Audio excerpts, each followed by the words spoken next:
So I have one of the coolest people I've ever met on the podcast for you today. Her name is Jess Ekstrom. And if you are not yet familiar with her, Jess is an author, she's a keynote speaker, and she's also the creator of a company called Headbands of Hope. And Headbands of Hope is a cause-based business. It's kind of like the Tom Shoes model, the one-to-one. So every time you buy a headband from them, they donate a headband to a child going through cancer treatment. And to date, this is a business she started in her dorm room, mind you. It's grown to a 7-figure business, and she's donated over 500,000 headbands to children in need. And such just a beautiful soul inside and out. And part of what I wanted to have her on to talk about and what she shares, I think, just brilliantly about in this episode is how to add more meaning into your work. You know, whether you have a true cause-based business or whether you are maybe doing the same thing you've been doing for 10 years and you've never really thought about how can I actually make a bigger impact with the work I'm doing without having to necessarily disrupt everything that's already working. This episode, she shares so much about how to do that. And some other just huge takeaways and things that I learned from her were how to deal with setbacks and failures and how to think differently about the entrepreneurial and the business growth path. And for those of you who are really going for it and reaching for it and, bumping up against obstacles, you're going to get so much inspiration out of Jess in this episode. One of my other favorite things, and then I'll cue it over to the episode, is she taught us how do we share the good that our business is doing if it feels uncomfortable. So you may be doing good in your business. Maybe you're donating a certain amount of money. Maybe you're actively volunteering with an organization and you're not really sharing about it on social media because you're not sure how to. It feels like bragging. It feels like it takes away from the good that you're doing. That was a personal question I had.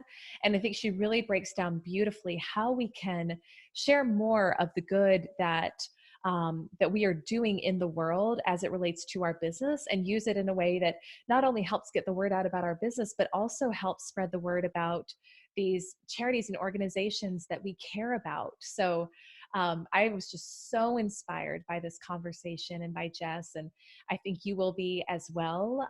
So get ready to meet the one and only, the phenomenal Jess Ekstrom. Jess, it is so good to have you on the Instant Impact podcast today. I'm blown away by who you are and what you've done. And I know I'm going to learn so much from you. I think our listeners are going to learn so much. So thank you so much for spending the time. Oh, thanks for having me. Likewise, I'm excited to be here. So I want to get into your background in just a minute, but before we do that, I saw this quote. I was on your Brightside Conference website and I saw this quote from you and I was like, oh my gosh, everyone can relate to this. So you say that you are passionate about helping people release the pressure of doing enough and focus on doing what's right. And it was like, oh my gosh, how many times in my life have I struggled with that? And I just thought, I would love to hear from you. Like, what does that mean to you? And why is that something you're so passionate about?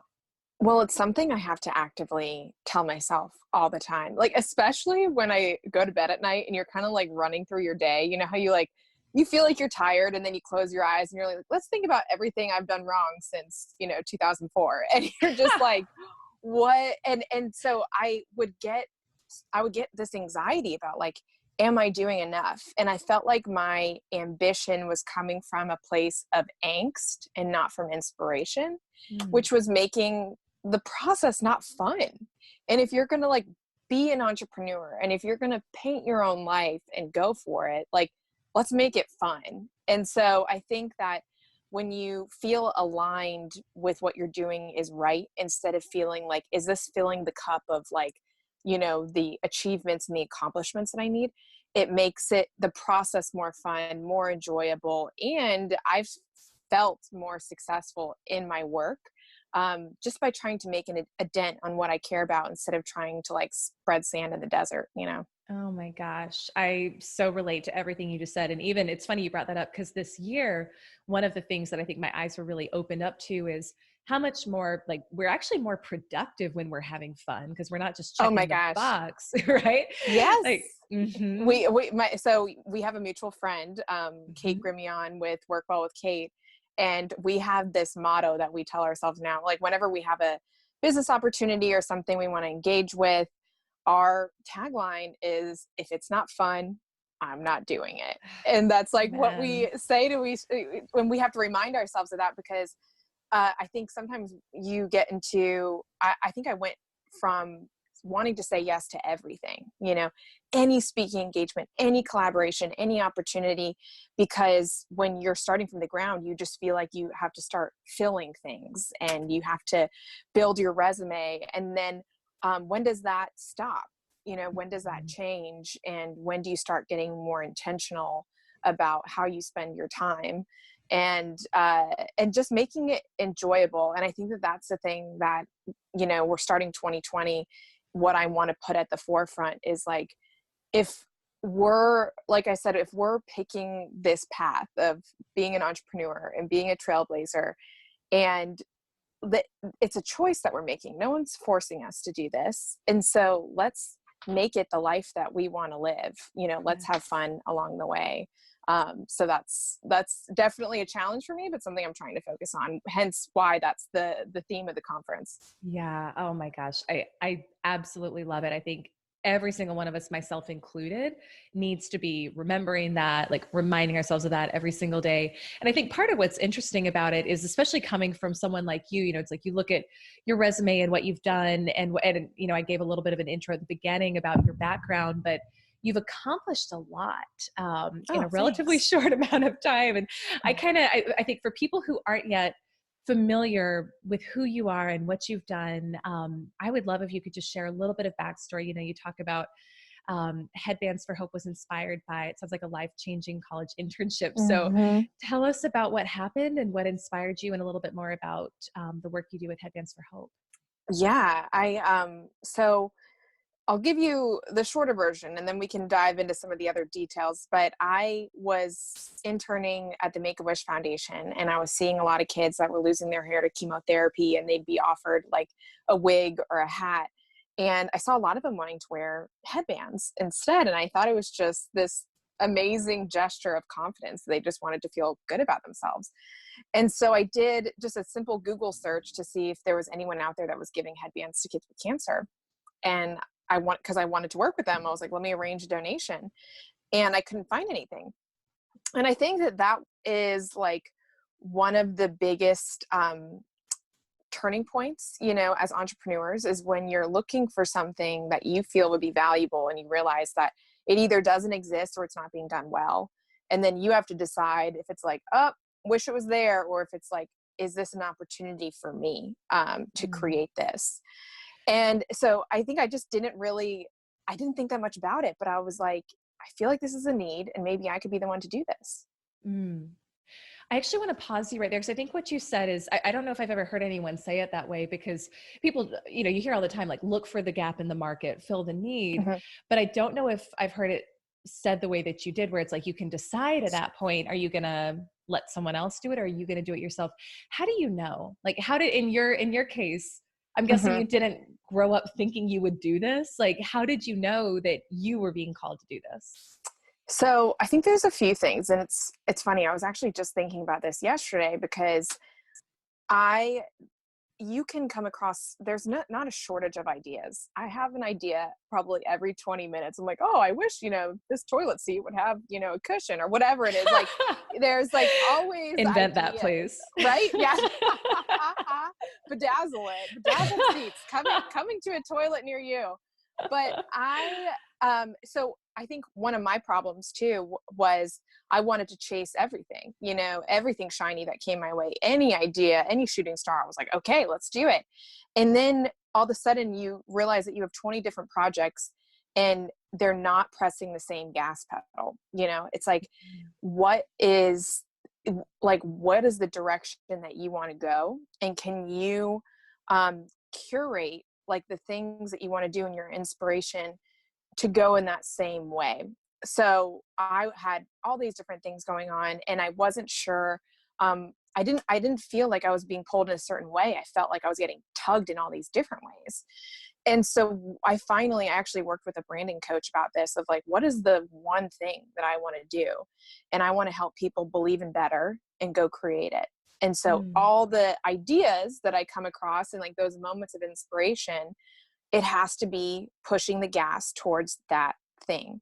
And so I think it's really a great exercise as all of your listeners head into 2020 of like, where are you, which gas pedal are you pushing? Are you pushing a bunch of different ones, or do you have a few projects that are pushing one gas pedal? And the second thing I would say to that too is sometimes you don't have to make a decision about what projects you want to involve yourself in. Your body makes it for you. Like, I didn't actively say, I'm going to start this company.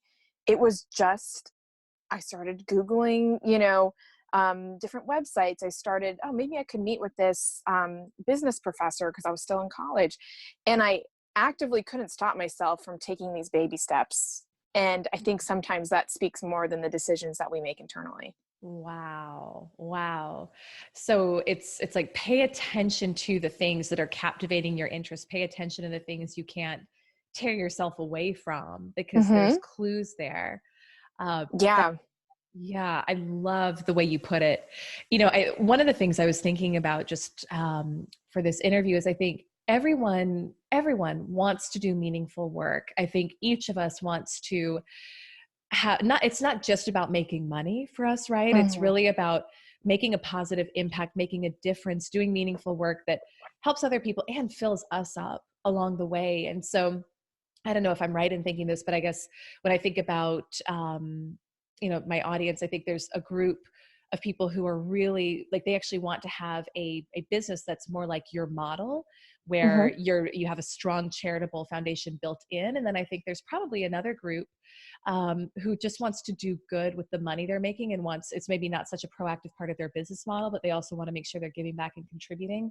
So I want to make sure we kind of help both groups here. But I Absolutely. think, I'd be curious just from your background, and gosh, how many headbands have you donated now through Headbands of Hope? A little over 500,000 now. Yeah. Crazy. It's, a business that went from your dorm room to 7 figures, over Oh, 500,000 headbands donated. It's insane. Yeah. For someone who is maybe starting out and they want to create a business that has like that one-to-one model, like your business, or like a Tom Shoes, or maybe it just has some sort of strong charitable giving aspect built in, what are some of the things they should be thinking about? What are pitfalls to avoid? What are things to kind of keep at the front of your mind? I'd love if you could share your insights. Absolutely. And I think one of the things that I want to address before I hop into this great question that I love talking about is meaningful work isn't something that is always easy, but what it means is that it should always be worth it. And so I think that sometimes when we get this idea in our head, it's like, I just want to work for a cause. I want to work for something I believe in. And we paint this picture of it's going to be drastically different from the job that we have right now. It actually might not be that different from the job that you have right now if you're working in a 9-to-5, or if you have, a consulting business or whatever it might be, because business is business at the end of the day. You still have to pay bills and keep the lights on, but why you're doing it is different. And I honestly think too that meaningful work doesn't have to be something so cause related. Headbands of Hope is very cause related, with our 1-for-1 model. But I think that we can create meaning in a lot of different jobs in a lot of different companies. Like, for example, a few years ago, my husband had a sales job where he would be cold calling people, but it was part of his job, he felt, was just to like make their day a little bit brighter. He'd crack some jokes, talk about sports, and he found meaning in that. And so I think when we think about meaningful work, let's first, instead of thinking about starting something, think about, is there something I can do right now where I am to create more meaning? Because sometimes it's right in front of us. But as far as a startup, one of the things that I like to do is think about the itch that you're going to scratch. And so what is that thing that isn't being met? Like, where is that need? And then how can you create a business model that like actively scratches that itch? And I think that make it simple too, because in the beginning when I'm like, I want to do everything. I want to donate headbands. I want to fund, cancer initiatives. I want people, I want people in the hospitals to make the headbands. I want to do all these different things. And then it ended up just getting lost. And so I'm like, it goes back to the gas pedal. Like, what is the one thing that we want to push?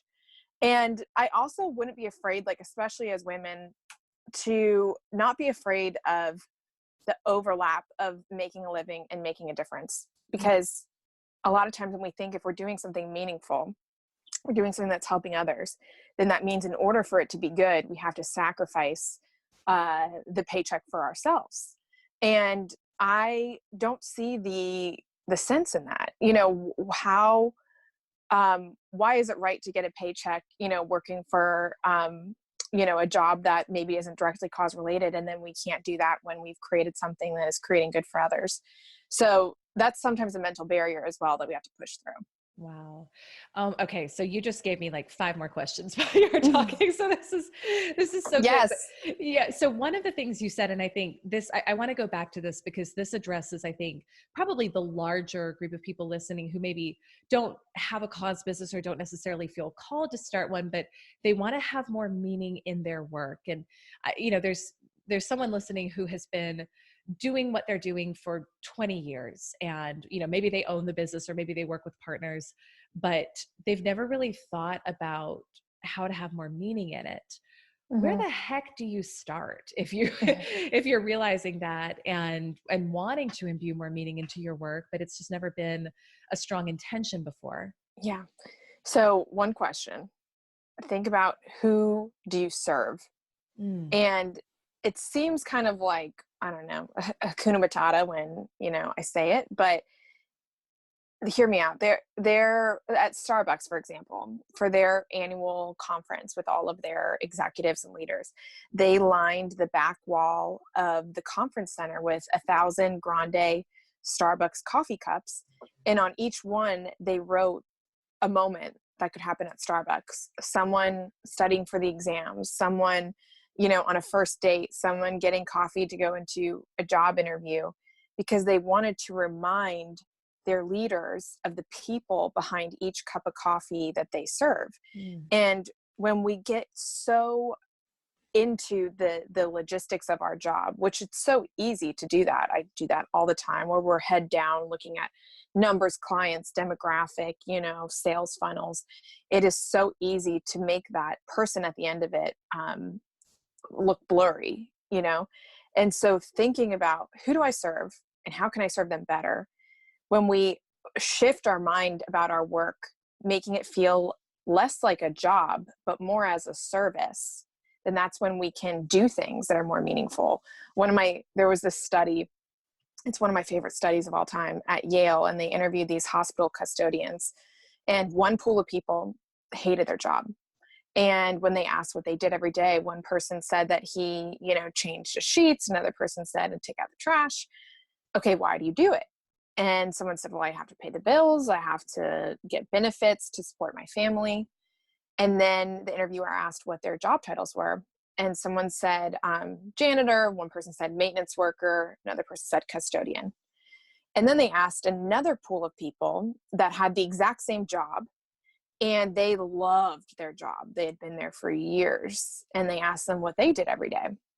And one person, she worked in hospice care, and she would shuffle around the artwork every week from room to room so that her patients would have something different that they could look at. And then another person had a notepad, and he would tally which rooms got visitors, circle the ones that didn't, so he could make it a point to visit the rooms that didn't get visitors that day. And another one, he said that he took it upon himself to educate himself about the chemicals used in the different cleaning products, so he could make sure to not use any cleaning product that would irritate any of his patients. And then when they asked them what their job titles were, one person said that she was an ambassador for the hospital, and another person described himself as a healer. And it's like, all of these people have the exact same job, the exact same assigned work. But the people who are truly fulfilled and believe their job is meaningful choose not to look at their job as a job, but as a service to humanity. So when you think about like your job, even if you're an entrepreneur, you're self-employed working for someone else, how can you shift your perspective from a job to a service and see how that helps? Oh my gosh. When if someone wants to do that, how do we start to do more of that? Like, do you have any practices that you recommend? Like, one of the things that I started doing a while back that's really helped me is actually, like, I look at the meetings coming up in the day and I pray for every person that I'm meeting Oh, with. that's And it's like, awesome. and the only reason I share is just like, to me, I like to think about like examples, like how, because I think this is so profound and so compelling. Mhm. And I think we can hear it in the moment and say, oh my gosh, yes. And then when it comes time to make it a habit, it can be Yeah. easy to. So anything that you would recommend someone, any daily rituals, anything they can start like just doing on a more routine basis to really focus more on who they serve? Yeah. Well, first of all, I love your strategy. That's amazing. That's something I want to adopt. But one of the things that we do at Headbands of Hope is we have a giving gallery folder. And Mm. so all of the pictures that we've received from patients in the hospitals, letters from families, like it's all in this one folder on our computer. And so like anytime I'm feeling stressed out or something, I just open up that file, and again, I know that Headbands of Hope is directly cause related, but I've like worked with companies and spoken at events where, financial planners, they are seeing people, have a family or like get married or something that they assisted in this financial freedom that they're able to live their lives, and like hanging on to those stories, whether that's collecting them, whether that's having a team meeting every week where we share something like that, where we can kind of keep that the stories on the other end at the forefront of our motivation. Wow. I love that. You literally I just thought about, I need to send my financial planner a picture of the Yeah. car we just got, because I hadn't even Yes. thought about it, but it's like, I need to give her thanks and gratitude Hmm. for helping, my husband and me to get this car that we'd wanted for a Yeah. while. So Yeah. yeah. I think doing that too, it's kind of spreading that love. Like, who are the people that you work with, that you've contracted or that you've hired, and if they've helped you reach some level of success, give them your success story, and you're just helping people feel that meaning in their job. Like, for example, Yeah. with my book, with Chasing the Bright Side, every time I get like a really cool letter from a reader or message from someone, I send it to the team at HarperCollins and everyone, the editors and everything who made it possible, because they're on to the next book. They're like, they don't get to see kind of the end results of that. The author does. And so how Mhm. can you connect the people who are involved to the meaning as well? Yeah. Oh my gosh. So good. I have a question, and it's partly a selfish question, but I think it's something Bring I've it heard. on. My whole podcast is very selfish. I just like to get answers Yeah. to my questions here. I love it. But so this is something that I personally have kind of went back and forth on. And then I know, talking with some of my clients and just my network, people have different feelings and opinions on. So let's say, as a business owner, you have a charitable aspect to your business. Like, for me personally, I donate a certain amount of my money every month to two local animal rescues, because I'm really passionate about them.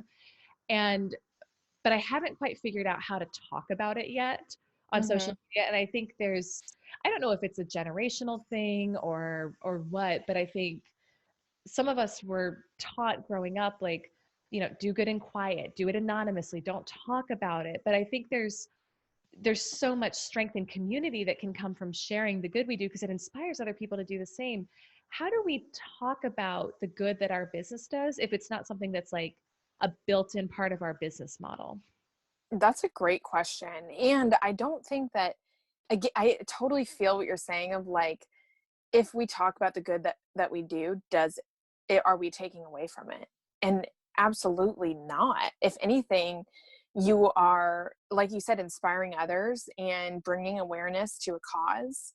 And one of the things that I feel is really helpful when it comes to talking about any sort of like give back thing, like, for example, last week at the end of December, we released our giving report for Headbands of Hope, where we show everything that we did this year. We did, how many headbands we donated, how many countries, how many cancer camps we went to, and things like that. We released it to our entire audience. And so things like that, where you can make it tangible for your audience, like you know, all of the work that you did with me this year, this is what it also did. You know, this is what it led to. And I think also the marketing person in me, it's a great opportunity to also stay in front of your customers. Like we send what's called a donation confirmation email after you buy a headband on headbandsofhope.com. 2 weeks later, you get an email with the exact hospital that your headband was donated to. So we can keep that transparency, but also stay in front of them. And so with you or with people who donate a percentage of their business or their services, use that up as an opportunity to stay in front of your tribe. Send a monthly report, send a picture of a cute puppy, you know, who you saw or something like that. And people want to be able to see that and celebrate it. And it'll remind them if it's like, oh yeah, you know, I've been meaning to book a session with her, or, you know, oh, I should really brush up on my headband closet. And that's great to be using your cause as also a way to stay in front of people too. I absolutely love that. And from what you just said, I don't have a headband closet yet, and I need to fix that. So. We need to get that going for you, for sure. Okay, I'm going to get on that right after this. Yeah, that's priority number 1 for 2020. Yep. So I just realized what's been missing in my life up until this point. That's it. Most people come to the revelation. I'm glad you came there early in life. You know? Oh my gosh. Well, now I have a totally unrelated question. But so you and your husband you're traveling in an Airstream right now, right? Like you. Yes. Yes, we're on video chat right now, you and I, and I'm like, it probably looks like I'm in a spaceship or a submarine, and so probably need to explain that. But yeah, we've been on the road since March, traveling around in an Airstream. It was like a part of a book tour, and then it also just is a fun way for us to be able to see the country. And we're avid hikers, and my dog is currently asleep on my feet right now, and he's living his best life as well. Oh my gosh. I love it. I love it. Is there a headband closet in the Airstream is the most important question. You make do with what you have. I have a headband drawer. It's not how I prefer it because they get a little smush sometimes. I like to lay them flat, but you know, you work with what you have. That's so awesome. That's so awesome. Well, you know, you mentioned, so you've mentioned your new book, and I wanted to ask you about this too, because you've got your new book, Chasing the Bright Side, Embrace Optimism, Activate Your Purpose, and Write Your Own Story. It's out. Congratulations. That's so exciting. Tell us a little bit about what inspired you to write it and what readers can expect. I will tell you that the inspiration came from exhaustion over the same success narrative that I was hearing all the time. It was like, oh, one day I had this idea, and the next day I, you know, am in Macy's and I'm on Oprah's favorite things list, and I just can't keep my inventory in stock. And it was like, it was none of the A to B. It was always just the overnight success, the LinkedIn profile of like where they're at now. And so I felt like anytime I messed up, which was very frequently, which you'll read about in the book, that it was a reflection on like my worth and my qualifications. And I didn't realize that it was just a normal part of the process of reaching. And so Chasing the Bright Side is about how we can use optimism to not just believe in better, but like as a strategy for the grit and resilience needed to get there. Because when we can really believe in what we're doing, when that gas pedal is super intentional, the hiccups and speed bumps and kind of the natural like bumps along the way don't feel like earthquakes. They just feel like, oh yeah, you know, just it's just a normal part of the process.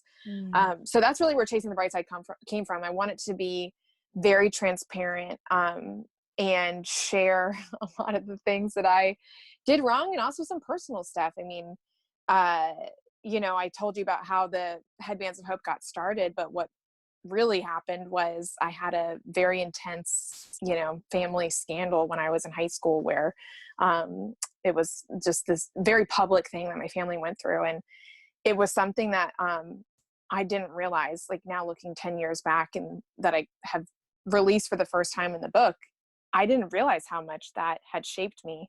And sometimes we have these skeletons in our closet that we try to compartmentalize as something that's like not a part of us. But sometimes it's the dark moments and the times where we're really tested that really shape us into who we are. And it's important to own it. Wow. Thank you so much for sharing that. Cause I think it's so needed, you know, I think for all of us, say it's like, I love how you said when you're reaching, right? You're reaching, you're Mm-hmm. going for it, and that failure and missteps are a normal part of the process. And I think we just want to feel like we're not alone. Like Yeah, we're not, because it feels really absolutely. lonely in those moments. And I have them probably daily. And it's like, then you go on Instagram and you see everybody's success Highlight stories. reels. Yeah. Yeah. And it's demoralizing. You know, it's Mm-hmm. like super demoralizing. So Totally. Like I'm trying to kind of do my part in that, not just with the book, but just the way that I use social media. I mean, and mhm. just not just show the times when I'm on stage with the lights and all this stuff, but the Yeah. times when, like, you know, the post office is closed and we have to drive all these packages to UPS or whatever. Or the other day I was like Yeah. going to a speaking engagement and I sneezed and my fake eyelash landed like on my forehead. And That's I'm like, awesome. we're all in this together. Let's just share it all, you know? You know what? I'm thinking about it. I'm like, I haven't had that happen yet, but it's probably just a matter of Oh, time. it's just a It's matter of literally a time. matter. Yeah. I have been doing a video interview where I noticed one is like all of a sudden having Yeah, it's like a all of a sudden gangster lead. going rogue. Yeah, you're like, please just hang on. Oh my God. Shout out to all my eyelash folks out there who know the struggle. Oh So my funny. gosh. Well, I cannot wait to read it. And in a Oh, moment, I want you to good. tell people where they can get the book, tell Yes. everyone where they can get the book. But, you know, I found, so there's so many good Jess Ekstrom quotes. I was like, oh, how do I narrow it down for Oh, the show? good. But I found this other quote that you said, which I thought was wonderful and a good way to kind of wrap up here. You say, it's not about what we do when we dream. It's about what we do when we wake up. Yeah. Tell us what that means. I think that we can spend so much time in the ideas and the plans, but we get clarity when we engage. And I think it's so easy to stay safe in our highlighted journals and our Excel spreadsheets, and those are great. But what are the small things that you can do to get one step closer? What are the actionable items that you can take? And I think one thing I want to stay away from is like the word hustle and just go for it and like just shoot for the moon, because that's not what I'm telling people to do. What I'm telling people to do is just break the seal of fear by just engaging, you know, do something small that makes this whole thing seem not so scary. So the plans are great, but also another thing I like to say is that, you know, we can't let our plans kill our possibilities, because when we get so stuck in the plans, we oftentimes don't let the flow of life take us where we need to go. Wow. Wow. Oh my gosh. Incredible. Thank you. Yes, thank you. Tell us about, so I want you to tell us about your conference that you've got coming up in 2020, and then also tell us where we can get your book. Cause I know people are going to want to Yes. connect with you in whatever way they can. Oh yeah, I would love Yeah. that. So we're doing my first women's conference in Yeah. Raleigh, North Carolina. So excited! March 21st and 22nd. It's called the Bright Side Conference, and it's going to be so much fun. I mean, the Saturday is going to be focused on more professional development, and then Sunday is going to be wellness, so we can take care of ourselves. So you can go to brightsideconference.com and check out the speaker lineup and tickets. And then I would love for you to get the book as well. If you go to chasingthebrightside.com, you can get it there. And something fun that we're doing this month is we're doing a book club. And so when you're on chasingthebrightside.com, you can grab a buddy and you two can join my 4-week book club starting on January 15th. So I hope you can make that as well. That's so much fun. I love that. And then where can people find you on social? Yes, you can find me on Instagram at Jess_Ekstrom, Ekstrom. My new married name is Kahoot, and I haven't quite